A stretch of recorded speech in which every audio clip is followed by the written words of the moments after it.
मैं हूं तनु भदौरिया।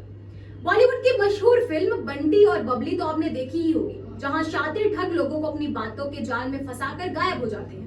ऐसा ही एक रोंगटे खड़े कर देने वाला वास्तविक मामला सामने आया है मध्य प्रदेश के रीवा जिले से। यहाँ किसी फिल्म की तरह ही एक रसूखदार स्कूल संचालिका और उसके पति ने करीब 200 से ज्यादा महिलाओं को अपना शिकार बनाया, पैसा दोगुना करने का लालच दिया और लगभग 100 करोड़ रुपए की महाठगी करके रातों रात फरार हो गए।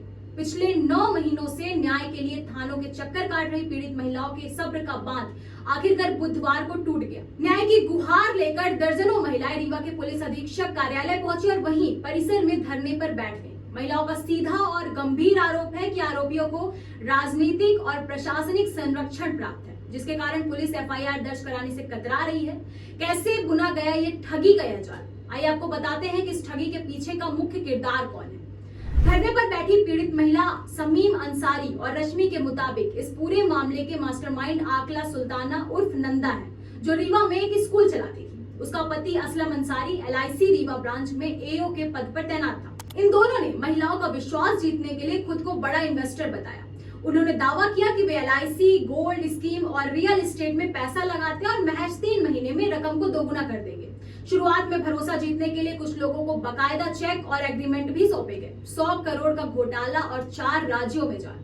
पीड़ित का दावा है कि यह ठगी सिर्फ रीवा तक सीमित नहीं है। आरोपियों ने रीवा के अलावा सतना, जबलपुर, छतरपुर और उत्तर प्रदेश के इलाहाबाद तक अपना जाल फैला रखा है। परवीन कहाँ की रहने वाले हैं? परवीन सर यहीं ढका की ढका की। क्या घटना हो गई? सर हम लोगों को आकला सुल्ताना उर्फ नंदा और उनके हस्बैंड असलम अंसारी ये हम लोगों से मुलाकात की है। बोले आप क्या नाम है, स्कूल में जैसे प्रिंसिपल थी तो आना जाना बना तो बोल आप रही प्रिंसिपल थी। हैं? नहीं, स्कूल में आकला सुल्ताना प्रिंसिपल है। कौन सी स्कूल में? ये स्काई मून में। स्काई मून में वो प्रिंसिपल थी।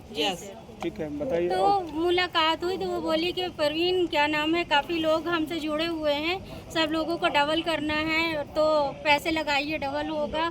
और क्या डबल करना है? पैसे डबल होंगे सर। कितना, कैसे डबल करती? सर कुछ भी बोल रही थी, अगर 1000 दोगे तो आप 2000, 500 दोगे तो 1000, लाख दोगे तो 2 लाख रुपए। तो स्टार्टिंग में हम लोग को क्या बोली, विदेश जाता है? सर बोली ये क्या राजेंद्र शुक्ला जी की वाइफ है और समदड़िया गोल्ड के ऑनर हैं, ये सब लोग पैसे इन्वेस्ट करते हैं, विदेश भेजते, विदेश से मंगवाते हैं तो डबल होता है इस तरीके से। तो हम लोगों को पहले तो यकीन नहीं हुआ सर, लेकिन फिर वो ट्रांजैक्शन वगैरह दिखलाई कि देखिए काफ़ी ज़्यादा लोग दे रहे हैं और कर रहे हैं, आप लोग क्यों नहीं कर रही हैं। तो जाहिर सी बात है कि सर इंसान है, वो तो हो ही जाएगा, मन में तो आ ही जाएगा। हाँ कि पैसा चलो 2 लाख है तो 4 करोड़। भाई इतना जल्दी आज का महंगाई का ज़माना है सर, कुछ हो नहीं रहा है। अच्छा ये बताइए जी आप लोग कई बार सामान थाने गए, जी, उसके जीजा को भी पकड़ के सतना से लाया गया था, तो क्या कार्रवाई नहीं हो पाई? कोई कार्रवाई नहीं हुई और घर पहुंचा। कितने लोग हैं लगभग आप लोग जिस तरह? सर कम से कम हम लोग 200 लोग।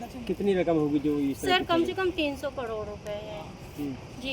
कार्रवाई न होने की वजह क्या है, क्यों कार्रवाई नहीं हो पा रही है? सर अब ये तो हम लोगों को नहीं बतलाया जा रहा, कह रहे हैं आप लोगों की कोई कार्रवाई बनती ही नहीं, आप लोग अपनी मर्जी से पैसे दिए और आप लोग कैसे कह रहे हो, हम ही कह दे आपके ऊपर कि हमने आपको 50 लाख रुपए दिया तो आप कैसे मान लिया जाए? अच्छा आप लोग जो इन्वेस्ट किए राजेंद्र शुक्ला जी की वाइफ के नाम पे किए क्या? जी तो जब राजेंद्र शुक्ला की वाइफ तो यही आप लोग को जाके पूछना चाहिए था, क्या ये सही है कि गलत? सर पुनीता पाठक वो साफ नाकला सुल्ताना कहती थी, पुनीता पाठक से मिला दी, वो राजेंद्र शुक्ला जी के बाएं हाथ है। तो रमेश पाठक और पुनीता पाठक, तो सर जब उनसे मिलवा दिए तो अब तो आपको ट्रस्ट हो जाना चाहिए, अब आप लोग कर लीजिए। तो हम लोगों को लगा कि सही बात है और फिर हम लोगों ने कई बार बोला भी कि आप मिलाइए, मैम से मिलाइए। तो उन्होंने बोला कि भाई आप लोग आम खाइए, गुठली क्यों गिन रहे हो, इतना दूर कहाँ जाएंगे। कितना पैसा लगाए स्टार्टिंग में, कितना वापस सर किया? स्टार्टिंग में हम लोग 500,000 रुपए स्टार्टिंग किए थे लगाने के लिए। तो ऐसे करते करते 500,000 से स्टार्ट किया, 10,000 गया, 20,000 गया,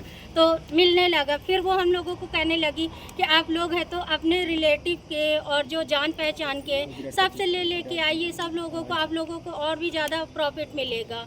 तो लगा कि सही बात है, तो हम लोग अपने जान पहचान वालों से, रिश्तेदारों से लेके आना। आपने कहा राजेंद्र शुक्ला का नाम लिया, जी प्रतिष्ठित व्यक्ति हैं, राजनीति में सक्रिय हैं, उप मुख्यमंत्री हैं, जी उनका नाम आया। आप लोगों ने किसी में इतने 200 आदमियों से कोई व्यक्ति उनसे मिला नहीं? कोई सर वो मिलाने को एग्री नहीं हो रही थी और जब भाग गई तो उसके बाद हम लोग गए शुक्ला जी के पास, 2-3 बार जाके मिले, लेकिन सर कोई वही नहीं, कोई रिस्पांस नहीं हुआ। जब लोग कहाँ शिकायत की है इसकी? सर सामान थाना में किया, एसपी ऑफिस में किया, और क्या नाम है, आज ये दफ्ती लेके आई हैं, क्या लिखे हैं, क्या आप संदेश दे रही हैं? सब में लिखा हुआ है कि हम लोगों का पैसा वापिस हो, और अभी तक मालिक की कार्रवाई नहीं हो सकती, आगे क्या करेंगे? सर अगर जो नहीं होगा आगे कार्रवाई तो हम लोगों के पास कोई रास्ता नहीं है, हम लोग सिर्फ सुसाइड करेंगे सर, क्योंकि जितना 50-50 लाख 1-1 करोड़ रुपए हम लोग कहाँ से भरेंगे? आप कितना लगाए? सर मेरा 50 लाख रुपए लगा। 50 लाख कहाँ से लाई? सर बता तो रहे, हम लोगों की जान पहचान जो भी है, मेरा सैलून तो सर मेरे क्लाइंट काफी ज्यादा थे, तो क्लाइंटों से हम लोग लेके ब्यूटी पार्लर था जी, तो उसमें से सर काफी क्लाइंट, तभी तो कह रहे हैं सर कि हम लोगों के घर के बाहर कर्जेदार बैठे हुए हैं, कह रहे हैं आपको दिया, आपसे मतलब है, हमें आपसे चाहिए, और यहाँ हम लोग आते कोई कार्रवाई नहीं होती है। क्या नाम है आपका? परवीन नाम है। इस महाठगी में करीब 150 से 200 लोग अपनी गाढ़ी कमाई गवा चुके हैं और यह घोटाला 100 करोड़ रुपए से भी ऊपर का हो सकता है। आरोपियों ने 15 मई तक पैसा लौटाने का वादा किया था, लेकिन वे 18 अप्रैल को ही रीवा से अपना सारा बोरिया बस्तर समेटकर गायब हो गए।